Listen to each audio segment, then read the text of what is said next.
The Arctic is a place defined by polar bears, walrus, seemingly unlimited commercial fisheries, and by amazing coastal ice sheets that connect massive food webs found above the ice with even bigger ones found underneath it. But if you want to see that world, you better hurry up.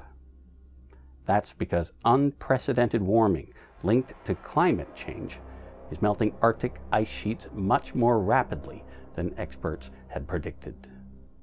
Bill Eichbaum, Vice President for Arctic and Marine Policy at the World Wildlife Fund, saw the results firsthand this fall on the shores of Canada's Hudson Bay. The fact that I'm out here in shirt sleeves and that there's a roaring and breaking sea behind me is perhaps one of the most significant indications of change. Normally and historically in November, the temperatures would be 20 to 30 degrees colder, and this sea would be completely frozen and the polar bears would be out at sea. On the ice sheets, hunting. But when those ice sheets aren't there, bears go hungry.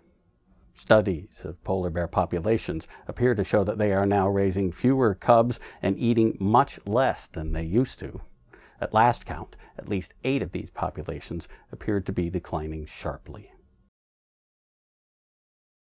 Walrus are also suffering. Grisly signs of that turned up on beaches in Alaska this past summer, when ice chunks the walrus ride out to coastal feeding grounds became extremely hard to find. Experts say these carcasses were almost all malnourished calves.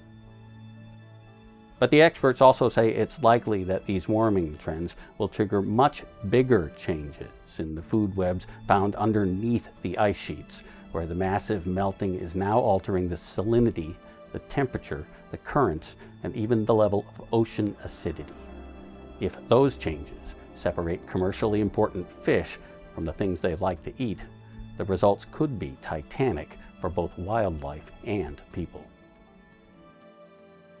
As far as humans are concerned, some of the largest fisheries in the world will be lost or threatened at least. So there are real changes that could happen in the Arctic that will affect all of us, and we need to be concerned about that.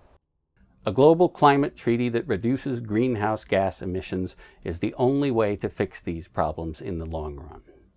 In the short run, people like Eichbaum say it might also help to sharply limit new fishing and new oil exploration in waters opened up by the melting. That could raise the odds that the creatures now living in the Arctic, like this walrus, will find ways to adjust and maybe survive. This is the World Wildlife Fund. I'm John Nielsen.